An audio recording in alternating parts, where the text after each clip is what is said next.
Hi everybody. So yeah, I put up a post earlier about self sabotage. And it's really interesting because a lot of people have a lot of self sabotaging behaviors, but they don't even realize it. Like honestly, I've had a lot of those behaviors, but I didn't know that there was like a word to actually identify it. And I heard it a few weeks ago. And as y'all know, like I'm a care counselor, so like supporting people with different mental health issues and stuff like that. Like it's been coming up a lot this week. Um Actually, so I'm just like, huh, interesting. Okay. So yeah, what is self-sabotaging? It's basically different behaviors that stop you from achieving um like your goal or your aspirations. Even stopping it can even stop you from believing that you deserve something that you actually deserve. So I did list in my post, if you saw today, 10 self-sabotaging behaviors. And there's so many, but these are ones that I highlighted. Procrastination. Yeah. I used to be like the biggest procrastinator ever, like literally almost, I would say almost all my life. Like, cause I would be unmotivated, then I'd be motivated, unmotivated. I went through a few years of just not being motivated, and then I was good. Then it was just like motivation. That was more so towards school. But when it came to like working, I was good. Like I was always a hard worker. And I never, yeah. So the whole procrastination thing, um, yeah, that was a struggle for me. Fear of hard work, that was number two. No, um, I'm good with that. Like, I don't know. I always felt like I always had to work too hard, if that makes okay. Too much, not too hard, but I had to work too much hard work, basically. Um, let's see. Number three was quitting when things get good. I used to struggle with that when I was younger, like in my like early 20s. Um, no, like early to mid 20s. I would say that was more like relationship stuff. But when it comes to like life thing, I don't like struggle with that now. Like, I treat each situation like individually. But when it comes to like life, I don't feel that I quit when things get good. When things start getting good, I get excited. I'm like, yes, I gotta keep going. I gotta keep going. Like, breaking promises with self, I would say definitely long term. Yes, like when it comes to like little things, as far as like breaking promises, well, like if I make a promise with myself, I would say like little things, um, it's achievable. But when it comes to like long term, I wind up falling off. So if I say, okay, I'm gonna do this in like a few months, then it's like, what happened? Why are you not doing it? You told yourself a promise that you're gonna follow through. Five was poor boundary setting with self and others. This one was actually identified this week. And hey, Ashley. It was just so crazy because it really like, it really took me back. Like when it really took me back when I realized it. Like, it was crazy. So with this, with my position as a care counselor. So I was like, how do I want to really like make my schedule, things like that, like whatever. And I just been like struggling with it.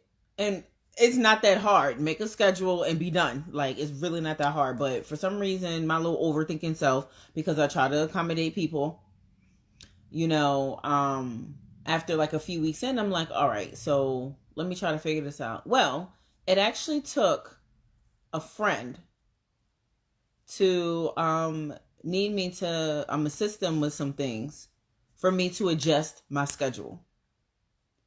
No problem helping people. No problem at all. But it's the fact that I needed, Like, it took me to help somebody else to do something for myself because it forced me to. That's the problem. Why can't I do that for myself? I'm grateful because it did force me to finally like get that done with all that being undecisive and things like that.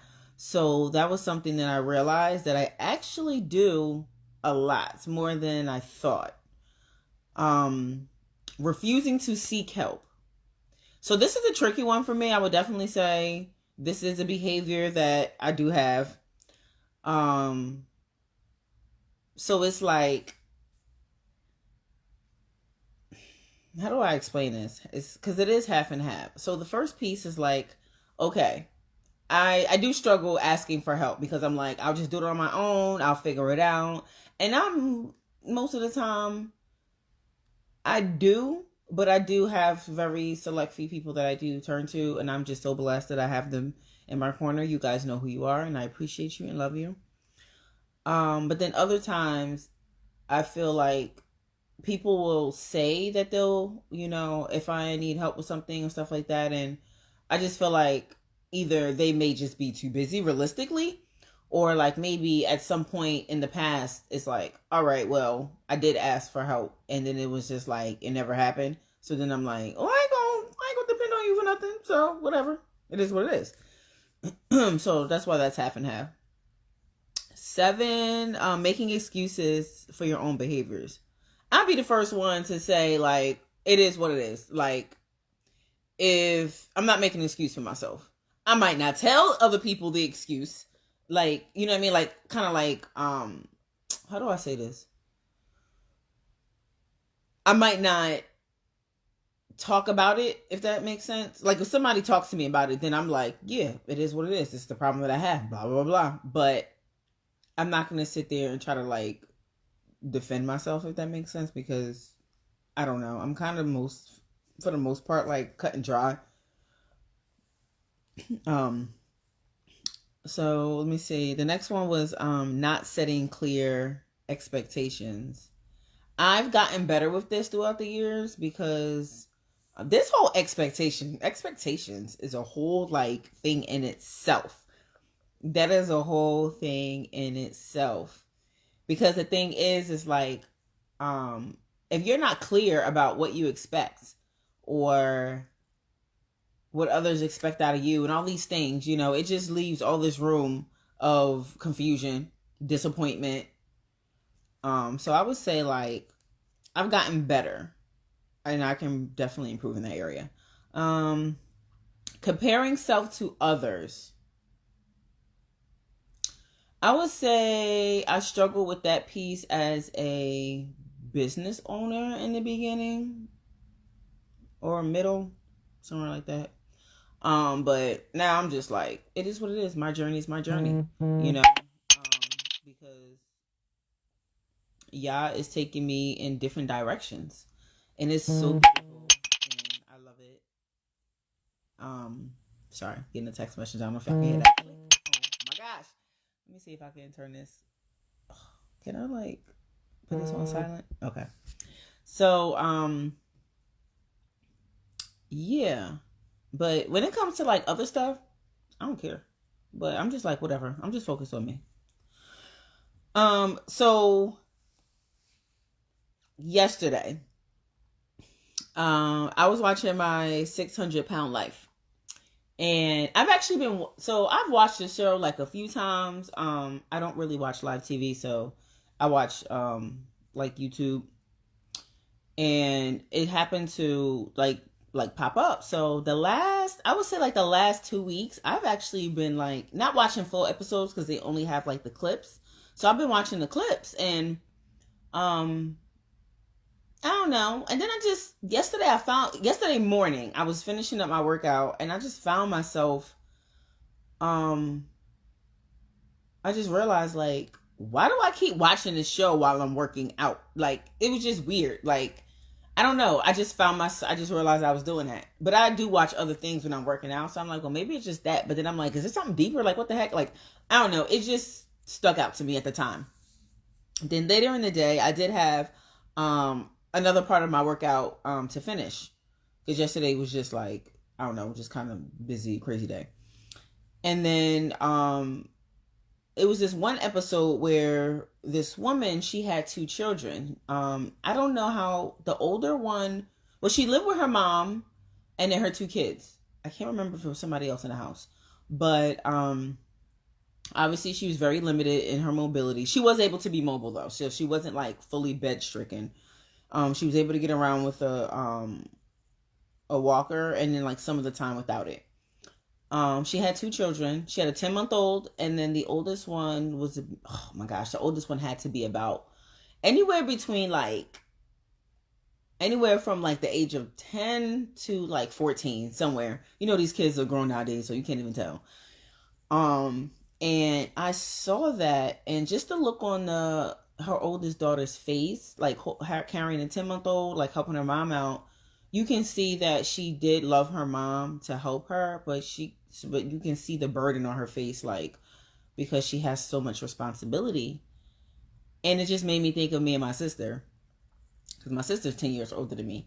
And like, I just think about like all the responsibility that she had, and, you know, even some responsibilities that I had, you know, when it was just me and my mom. Like if, you know, everybody was at like went somewhere, like my dad was at work or my sister was at work, or, you know, just whatever, school, anything. Cause, yeah. And it like, and her backstory also too. I was listening to the woman's backstory, and I just broke. Like, I just started sobbing, and I just could not stop. And I'm just like, what is happening right now? Like, literally, like, what is happening right now?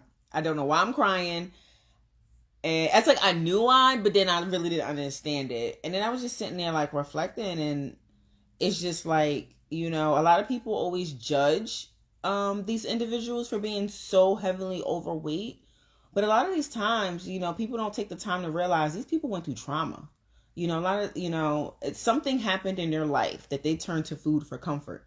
You know, some people turn to drugs. Some people turn to alcohol. Some people turn to gambling. You know, some people turn to just spending their money like frequently. Some people turn to like self-harm, like, and some people turn to food, you know? So it's like, people really need to stop being so judgmental, because you will never say never, because you can be in that person's shoes and don't even realize. And somebody who is still currently overweight and was 100 pounds bigger years ago, there's a point where you don't really even realize that you got big until it's like, I don't know, you just live, you just do your thing, and then you're like, oh snap, my clothes not fitting no more. And I'm sure a lot of people can identify with that. So I'm not going to go on and on and on. But anyway, so yeah, a few questions was just like, what made my mom turn to food as, you know, what made my mother turn to food as comfort? And I have a pretty good idea. You know, part of me wants to know more details about what was it like for her growing up with certain situations. And then I'm even curious about like, what age did it start for her? You know, and then it's just the fact that she was 40 years old, dying of a heart attack. 40 years old. That's it. 40! Like, I'm going to be 35 next month. Like, it's just unbelievable, you know? And it just made me think about like all these people, you know, they're getting the surgery because they're getting that second chance, you know? And it's like, where was my mom's second chance? How come she didn't get a second chance? You know, where was that opportunity at? You know, was it a possibility? Like, it just, you know, those type of questions like came in my head. And that's really like a lot of where the grief came from. And it wasn't even a thing of like that I lost my mom so young. Like, it's been so long. I was 9 years old. So like, when it comes to that piece, like, I don't want to say I don't feel affected, but it doesn't like, I don't like cry like, oh, I miss her, like things like that. I know things happen. I know like life goes on. I'm pretty resilient, a resilient person. I was a very resilient kid. Um, I don't know, but things do come up, because I was so young and I didn't realize like, oh, okay, well, here's some questions now, you know. Um, yeah, so I think most of my grief was like, what was she struggling with internally? Like, I know like where some of this stuff um came from, but it's like, how did it feel for her living her life like that? Like, what was it like for my father? What was it like even for my sister? Like, we don't really talk about that part. Um and my life, to a certain extent, it wasn't normal. It wasn't like other kids, you know. Some people didn't even know that my mom was pretty much immobile past, I would say, maybe 4 or 5. So, but in my household, that was normal. So we had our certain routines and different things like that. I'm not going into detail for that, just out of respect for my family. But so yeah, but there are some good things about this, that I can take from this. I think the main thing is the example. I just see like, I don't want to live a life like that. I don't. I know at one point I think my father was very afraid that I was going to wind up that way, because it was headed that way. It was getting there. Um Based off of my behaviors, and she is my inspiration, because reflecting on her story and things like that is allowing me to reflect on mine, to say, okay, well, what, because I don't know when I really started to overeat. I know it was between either 7th or ninth grade. But I have not gotten to the source yet. I feel like before I got on the live, I wonder if I actually identified it, but I have to like think about that some more. Um, so yeah, with her being my inspiration, it's just reflecting on her story is showing me what to do and what not to do.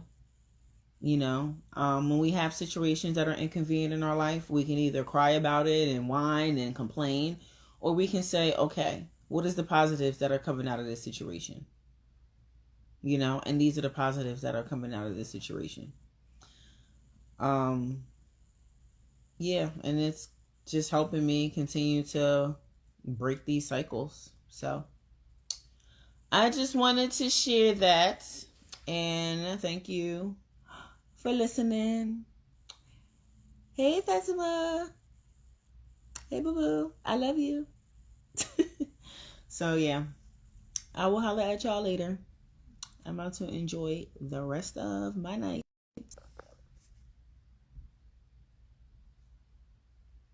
How do I even...